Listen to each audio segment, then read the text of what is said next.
اگلا رمضان پھر نصیب ہوگا کہ نہیں. پچھلے رمضان میں کتنے لوگ تھے جو ہمارے ساتھ تھے, اس رمضان میں نہیں. اور اللہ پہلے تو ہم یہ دعا کرتے ہیں اللہ ہمیں یہ رمضان بھی عطا کر دے. زندگی کا کیا بھروسہ, دنیا کی جو کیفیت آپ کے سامنے ہے کبھی بھی جا سکتے ہیں.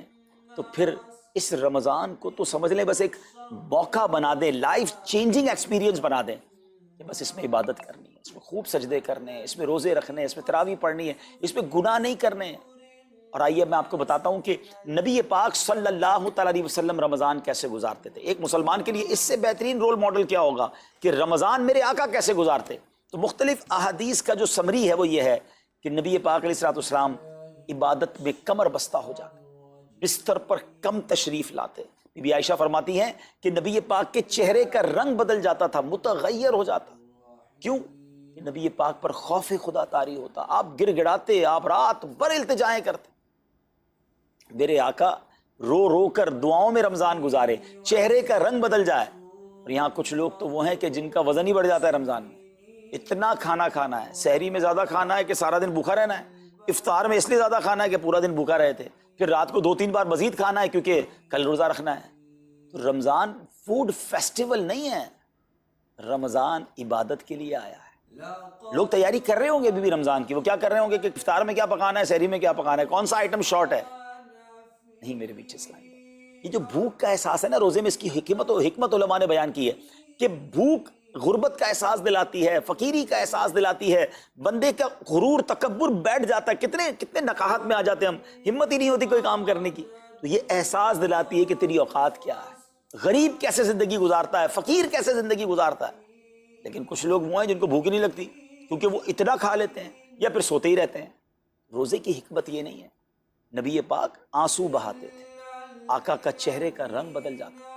اور پھر بتایا کہ رمضان میں جب جبریل امین نبی پاک علیہ الصلوۃ والسلام کے پاس آتے تو آقا علیہ الصلوۃ والسلام ان کے ساتھ قرآن پاک کا دور فرماتے. اور پھر ایک اور نبی پاک کا خوبصورت انداز کہ پیارے آقا ویسے تو سب سے بڑھ کر سخی ہیں, مگر جب رمضان آتا تو نبی پاک کا دریائے سخاوت ایسے بہتا تھا جیسے تیز آندھی, بلکہ اس سے بھی زیادہ. اللہ, یہ 3-4 چیزیں آپ نے میں نے پکڑ لینی ہیں. آقا علیہ الصلوۃ والسلام کے پیچھے پیچھے جانا نا جنت میں, ہم نے بھی یہ کام کرنا. یہ راتیں مانگنے کی راتیں, التجا کرنے کی راتیں, سجدے کرنے کی راتیں ہیں.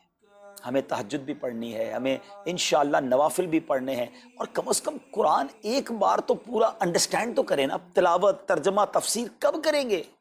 بڑی بڑی ڈگریاں ہیں, بڑے بڑے پاسپورٹ اور جناب بہت سارا سرمایہ ہے, مگر ایک بار بھی قرآن پورا ترجمے اور تفسیر سے نہیں پڑھا ہوگا. بہت سارے لوگ ایسے ہیں. ذرا سوچئے نا. اچھا یہ مہینہ نزول قرآن کا مہینہ ہے, رمضان اور قرآن کو جو خاص نسبت حاصل ہے نا, تو اس مہینے میں قرآن کو پکڑ لے. ہائے ہائے, اللہ کرے رمضان قرآن کے ساتھ گزرے, ہماری صبح قرآن کے ساتھ ہو, ہماری شام قرآن کے ساتھ ہو, ہم قرآن سمجھنے والے بن جائیں. اچھا میں ایک اور بات بتاؤں آپ کو, مہینہ کتنا پیارا ہے. صرف اس مہینے میں قرآن نازل نہیں ہوا, باقی بھی جو 3 آسمانی کتابیں ہیں نا, زبور, انجیل, توریت, یہ بھی رمضان میں ہی نازل ہوئی ہیں. اللہ کریم نے ان تمام مبارک کتابوں کو نازل کرنے کے لیے رمضان کا مہینہ منتخب فرمایا. اتنا مبارک مہینہ ہے, تو ہمیں خوب اس میں تلاوت قرآن کرنی. اور اب دعوت اسلامی نے کتنا آسان کر دیا, تفسیر قرآن عطا فرما دی, صراط الجنان آسان اردو میں, اور پھر جناب اس کو اپلیکیشن پر بھی دے دیا, اس کے PDF بھی جاری کر دیے, ڈاؤن لوڈ کر لیں موبائل میں. اب تو آڈیو تفسیر قرآن بھی آپ کو دے دی. اگر پھر بھی سنیں نہ, پڑھیں نہ, قرآن سے دور رہیں تو یہ ٹھیک نہیں ہے. پلیز اس رمضان کو قرآن کے ساتھ گزاری. اور پھر جو نبی پاک کا جو سخاوت والا انداز ہے نا, صدقہ و خیرات کرنا, ہر سائل کو عطا فرماتے, تو یہ بھی ہمارا ایٹیٹیوڈ ہونا چاہیے کہ خوب دل کھول کر خرچ کریں. سب سے پہلے اپنی پوری زکوٰۃ ادا کریں. یہ اتنی بڑی اب بدقسمتی ہوتی جا رہی ہے, ایسا فیل ہوتا ہے دنیا بھر کے تاجران اور لوگوں سے جب ہم ملتے ہیں کہ جس طرح رمضان کے علاوہ بہت تھوڑی تعداد میں مسلمان نماز پڑھتے ہیں نا 5 ٹائم, ایسا لگتا ہے اب زکوٰۃ بھی بہت کم لوگ ہی دیتے ہیں, پوری زکوٰۃ نہیں دیتے, اندازے سے نکال دی, کیلکولیشن کرتے نہیں ہیں. اور یہ بھی فیلنگز آتی ہیں کہ زکوٰۃ جتنی بڑھتی جاتی ہے نا, ہزاروں میں جس کی زکوٰۃ ہے وہ دے دیتا ہے, لاکھوں والا بھی شاید دے دیتا ہے, لیکن جب زکوٰۃ ہی کروڑوں میں پہنچ جاتی ہے نا, تو پھر یہ دل پر بھار پڑنا لگ جاتا ہے, ڈیفیکلٹ لگنا شروع ہو جاتی ہے. بندہ یہ کیوں نہیں سوچتا کہ اگر اللہ پاک نے مجھ پر لاکھوں میں زکوٰۃ ہے تو اللہ نے کروڑوں دیے ہیں, تو لاکھوں میں زکوٰۃ ہے نا. اگر کروڑوں میں زکوٰۃ ہے تو اربوں ہیں, تو کروڑوں میں زکوٰۃ ہے نا. زکوٰۃ کتنی ہے؟ ضروریات زندگی کی تمام چیزوں سے فارغ ہونے کے بعد جو مال تجارت، سونا چاندی، کیش یا پرائز بانڈ، یہ جو اس کی تفصیلات ہیں، اس پر 2.5% ہے۔ میں ایک اور لاجک سے آپ کو بات سمجھاؤں، اگر اس لاجک سے سمجھیں تو زکوٰۃ تو 1-1.5% بنتی ہے۔ وہ کیسے؟ ہم سب کے گھر نکل گئے، اس پہ زکوٰۃ نہیں ہے، ہماری گاڑیاں نکل گئیں، اس پہ زکوٰۃ نہیں ہے، جن کی فیکٹریاں ہیں وہ فیکٹریاں بھی مائنس کر دی گئیں، جن کی دکانیں ہیں وہ دکانیں بھی مائنس ہو گئیں۔ اچھا جناب، اس کے علاوہ اگر کرائے پہ کچھ پراپرٹی دی ہوئی ہے اس پر زکوٰۃ نہیں ہے۔ اگر ان سب پر زکوٰۃ ہوتی، یعنی جو کچھ میرے پاس ہے ان سب پر ہوتی، تو کتنی زیادہ ہو جاتی، اور اتنی ساری چیزیں نکل گئیں تو پھر تو اگر ٹوٹل پر لگائیں تو یہ 1.5% ہی بنتا ہے۔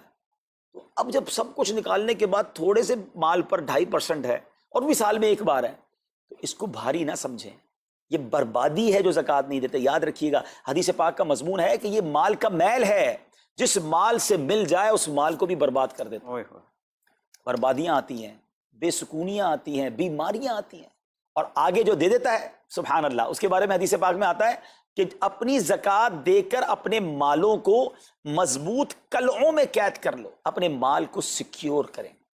لوگ کہتے ہیں انشورنس ہونی چاہیے، آگ نہ لگ جائے، چوری نہ ہو جائے، ڈوب نہ جائے۔ اللہ کے حبیب علیہ الصلوۃ والسلام فرماتے ہیں، جس کا مضمون ہے کہ جب بندہ اللہ کی راہ میں خرچ کرتا ہے نا، تو وہ صدقہ بندے کے ہاتھ سے نکل کر اللہ کے دستے قدرت میں چلا جاتا ہے، اور اللہ کریم تمہارے صدقوں کو پالتا ہے، جس طرح تم اپنے جانور کے بچوں کو پالتے ہو۔ بچہ ہوتا ہے نا جانور کا، بڑا ہو جاتا ہے، فرمایا بندہ کھجور کا صدقہ دے گا، اللہ پہاڑ جتنا عطا فرمائے گا، اس دن بھی ملے گا اور ملٹیپلائی ہو کر ملے گا۔ اچھا، جو ادھر خرچ کیا ادھر کیا ملے گا؟ ادھر بھی نبی پاک علیہ الصلوۃ والسلام فرماتے ہیں، جس کا مضمون ہے میں قسم کھا کر کہتا ہوں، یعنی نبی پاک تو جو فرمائے حق ہے۔ اس حدیث میں تو آقا علیہ الصلوۃ والسلام قسم اٹھا رہے ہیں کہ میں قسم کھا کر کہتا ہوں کہ اللہ کی راہ میں خرچ کرنے سے مال کم نہیں ہوتا، نہ ادھر کم ہونا ہے اور ادھر بھی ملنا ہے، تو پھر تو سودا اب کتنا نفع والا ہے۔ اور یہ آپ چیک کر لیں، پوری دنیا میں جہاں مجھے سنا جا رہا ہے کہ جو لوگ پوری زکوٰۃ دیتے ہیں نا، ان کا مال ملٹیپلائی ہوتا ہے، اگلے سال زیادہ زکوٰۃ دے رہے ہوتے ہیں۔ زیادہ زکوٰۃ کیسے ہو گئی؟ کیونکہ مال بھی بڑھ گیا، تو ادھر بھی بینیفٹ ہے، ادھر بھی بینیفٹ ہے، نقصان کا سودا ہی نہیں ہے۔ پھر چاہتے ہو بلاؤں سے بچ جائیں، تو روایتوں کا مضمون ہے کہ صدقہ بلا اور بندے کے بیچ میں آ جاتا ہے، بلا اترتی ہے، صدقہ روک لیتا ہے، لڑائی کرتا ہے اس سے، اور بندے پر بلائیں اور پرابلمز اور ڈیفیکلٹیز آنے سے اسے روکتا ہے۔ تو اگر چاہتے ہیں کہ برائیوں کے دروازے بند رہیں، چاہتے ہیں کہ بری موت سے بچیں، چاہتے ہیں کہ رزق میں اضافہ ہو، چاہتے ہیں کہ بلاؤں سے بچیں، ادھر بھی مال میں اضافہ ہو، ادھر بھی خزانے ملیں، تو اللہ کی راہ میں دل کھول کر خرچ کریں۔ اور یہ مہینہ it's the right month for generosity, یہ بہترین مہینہ ہے سخاوت کرنے کا، کیونکہ نبی پاک کا یہ انداز تھا کہ رمضان میں خوب سخاوت فرماتے۔ تو غریبوں کی مدد کریں، ایسی مدد کریں کہ چہروں پہ مسکراہٹیں آ جائیں، لوگوں کے دسترخوان اچھے ہو جائیں، ان کے گھروں میں بھی کچھ اچھے کھانے پہنچ جائیں۔ اور اس میں سب سے بہترین طریقہ یہ ہے کہ اپنے غریب رشتہ داروں کو آپ مدد کریں۔ اگر وہ مستحق ہے نا زکوٰۃ کے، تو حق ہے کہ سب سے پہلے اپنے غریب رشتہ داروں کو دیں، پھر زکوٰۃ بچ جائے تو عاشقان رسول کی عظیم الشان بڑی تحریک دعوت اسلامی آپ کے سامنے ہے، جو دین متین کی خدمت کر رہی ہے۔ جامعۃ المدینہ ہیں، مدرسے ہیں، بچے اور بچیاں عالم بن رہے ہیں، عالمہ بن رہے ہیں، حافظ بن رہے ہیں، ناظرہ قرآن، اور ان سے کوئی فیس بھی نہیں لی جا رہی۔ ہزاروں بچے فری آف کاسٹ ہمارے پاس ایکوموڈیشن رکھے ہوئے ہیں، جن کو کھانا پینا رہنا دعوت اسلامی نے دینا ہے۔ آپ ذرا سوچئے یہ امت کی کتنی بڑی خدمت ہے کہ علماء دینا، حافظ قرآن، مسجدوں کے امام یہاں سے پروڈیوس ہوتے ہیں۔ اور پھر آگے چلیں تو دعوت اسلامی نے اسلامک میڈیم اسکول بنائے دارالمدینہ، پھر سال کی 600 کے قریب مسجد دعوت اسلامی بناتی ہے۔ میڈیا کے ذریعے جو بے حیائی پھیلائی جا رہی تھی، تو مدنی چینل اردو، پھر مدنی چینل انگلش، پھر مدنی چینل بنگلہ۔